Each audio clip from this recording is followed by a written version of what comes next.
Joseph W. Brady reflects on 2023, projects what's ahead in 2024, and discloses what very positive distinction has Victor Valley College ranked #1 in the state.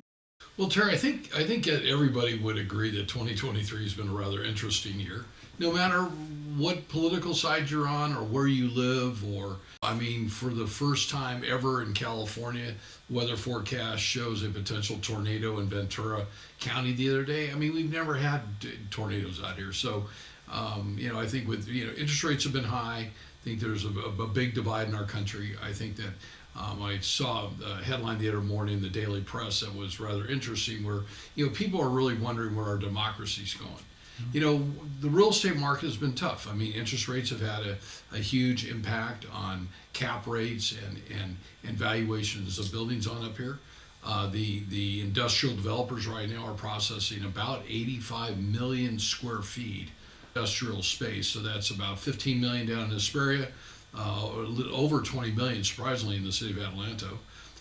Prologis and Southern California Logistics Airport, they just keep clicking at a couple million square feet. They just signed a 1.3 million square foot deal. I had lunch with one of the with Tyson Chase the other day. He gave me the name, but I won't want to release it. Apple Valley's got 30 million feet. Barstow has got about 5 million feet, and then you've got the project with BNSF. So I think the industrial market's looking real healthy in the future. Ken Shear and his partners, Milikovich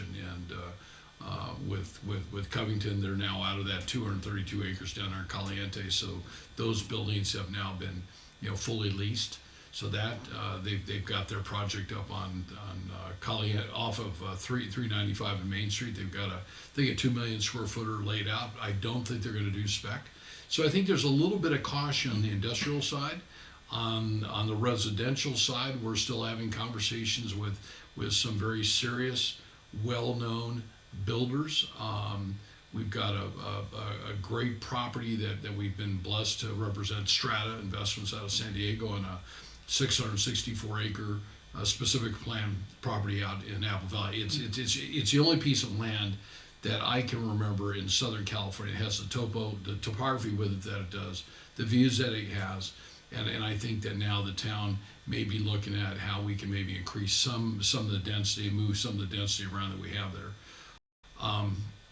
So the residential market's not dead. Silverwood's moving full speed ahead. They've got 5 builders picked. One of them, I will say, there's a builder now that has really, I think, validated the housing market on up here, and that's Lennar. So Lennar, depending upon what list you look at, is typically either number 2 or 3 in the country, and they're an upscale builder. They do a great job, and they just bought, I believe, 191 lots from Jim Previty and Frontier down off of Ranchero. And I believe I've also heard rumors that they're probably going to be one of the builders down at Silverwood. So that really validates the market on up here. I mean, I remember when I first took a look out here in 1986, Inco Homes was the primary builder. I think there were like 3 builders out here, and that was it. I mean, Ira came out here in the late 70s and pioneered the $49,000 home behind where now the mall is. But so I think that that's good. Retail, I've had a couple retail tours in the last 60 days that I did not expect. I had 2 gentlemen that are incredibly well known. One had worked for Rick Caruso for 20 years, and one of them had been a major developer and worked in the major development. I mean, malls for like General Growth and things like that. They were out for a tour. I have a tour on Saturday the 23rd, which is 2 days before Christmas. Wasn't expecting to do it. And this company is looking at doing something out here that nobody's ever done, and it's not an industrial, it's not an office deal. I think it's more of a kind of an entertainment deal. So, as we look in the rearview mirror, 2023 was tough. I mean, if you look at the headlines, in all the real estate publications, Colliers, JLL, Newmark, CBRE, earnings are off 50%, 75%. The Marks and Millichap, lost $8 million in one quarter. We were actually under contract with Marks and Millichap until March 13th, and when Silicon Valley Bank, blew up, they blew out, and so we didn't do that deal. We may do that deal again in the future. So I think 2023 is wholly behind us. 2024, I think, is going to be a great year. But I do say this. I think that politics are going to play heavy into 2024. If the deals make financial sense, people are still going to go ahead. But if they're kind of sitting on the sidelines, they're going to say, well, let's see who our president is, because I think our country wants more stability. We're obviously really divided. Interest rates, I think, are going to flatten out. I think the Fed's going to do what they can to slightly reduce them. I don't see them coming down a point and a half next year. I think it's election year. I think multifamily across the country has done really well. I think that's going to slow down a little bit. The state still needs 3.5 million housing units in the state, but you can't afford to process them. Industrial will slow down, I think, in the Inland Empire, but there's still a good market down there. So there's still people moving around. I mean, we're still getting plenty of calls. So I'm optimistic about what I see. You got 5 cities out here. They're all fairly pro-growth. I think they've got really good leadership. I think they got good stability. I want to give a shout out to Liz Becerra, who's now the new mayor of Victorville. Congratulations, Liz. And I want to thank Deborah Jones. Deborah, I think you did a great job. You are a woman of a lot of class, and I think everybody likes you. I mean, I've never met anybody that didn't like Deborah. She just does, and she's very religious. She cares deeply about people. She's very Christian. Has great kids, has a great husband, Gene. So thanks for the job you're doing. So I think we have some great times. I will say this: I think that now that Brightline has gotten their, I call it the down payment. So they got a $3 billion grant from the Biden administration, and that's a big kickoff. I think the number now that they're using, that they're publishing, that's a $12 billion project. I think that that's more real. So we happen to know one of the contractors that will be doing one of the jobs, and what they said to me recently, they probably won't be pushing dirt for 6 to 9 months.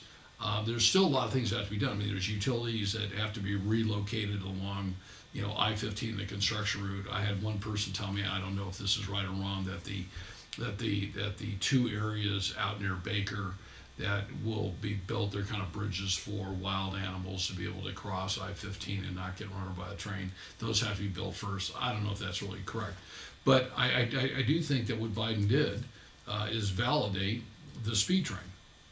And I have said all along, it's a game changer. So I want to take my hat off to Art Bishop. Art has been the chairman of the San Bernardino County Transportation Authority. I think he's really taken upon himself to follow Brightline. He's probably been the biggest advocate for it. He's obviously the biggest cheerleader out here, and I'm excited for it. I think that for younger generations that want to raise a family on up here, it's exciting.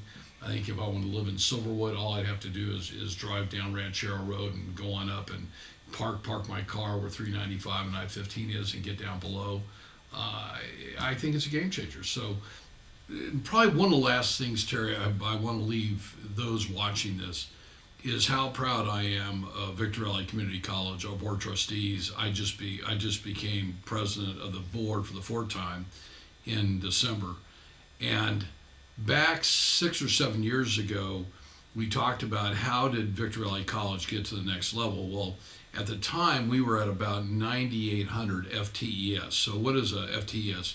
FTES is a full-time equivalent student.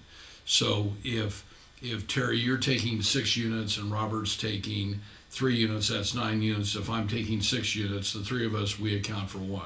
Okay, we actually have about 25,000 students that are now going through, I call the turnstile every year, so kind of a number count. And with COVID, all the colleges across the state and the country had a pretty serious reduction of those that want to stay in school. VVC is the #1 school in growth in the state of California and one of the top in the entire country. So what's interesting is about 6 years ago, John Pinkerton was on the board of trustees, and he kept pushing and pushing and pushing the issue about FTESs and how we got over that 10,000 hump. Well, COVID came and we fell down dramatically. But with the help of Dr. Walden's leadership and what Dr. Todd Scott did, Mackenzie Tarango, and all of the senior deans that got together, we've made over 26,000 phone calls. Calls that are made to the college now are return on time. At this last board meeting here in December, on December 12th, Dr. Walden announced that we are now at 13,400 FTSs. Huge, huge, huge increase. Well, that also helps our financial. That's how we get paid. I mean, people think that community colleges are free. They're not free to operate. I mean, we have a $90 million budget. We have 831 employees on 262 acres. I mean, it's not free. So the balancing act of doing that, I'm incredibly proud. It's taken a team. It's taken Robert Sewell. It's taken the entire team of people to do that. But so today, as I was driving around looking at buildings and doing some video with Colleen, I texted Dr. Walden. I said, "Hey, can you just remind me of a couple things that have really that have occurred in the last couple of months that are good?" He reminded me. He said, "Joe, I'm out shopping." I said, "I understand, but as president superintendent, you never stop." And so he came back. He was really cute. But a couple things that are a little sad. We have students that need food, and they are food deprived.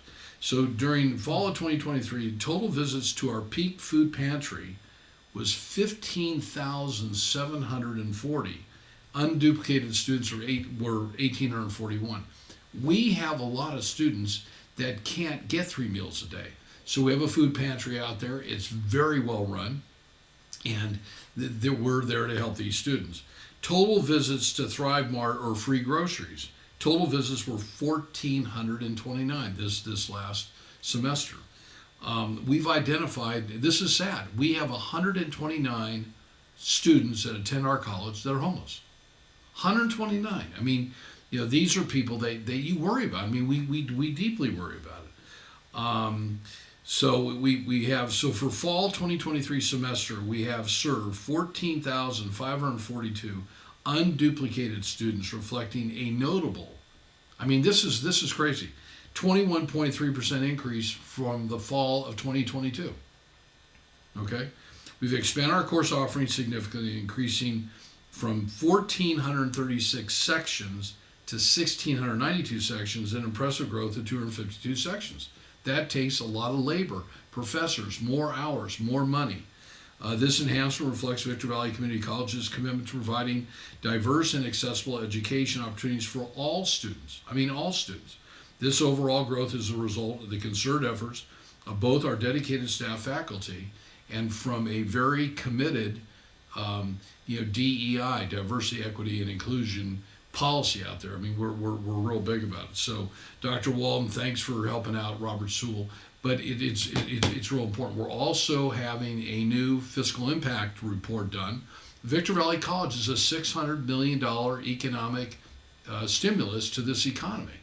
And so you have a $90 million budget, and so everybody's done well. We've come to agreements with 2 of our constituency groups in the last 6 months. We've got a great board. I hope the board stays together, and we're just all clicking. So in January we sit on down. We're going to meet again. We're taking a look at Dr. Walden's goals. I mean, we meet every 6 months to review this, and we're serious about it. And we're also going to talk about a new contract. We think that he deserves a new contract. We're going to probably talk about a 4-year contract.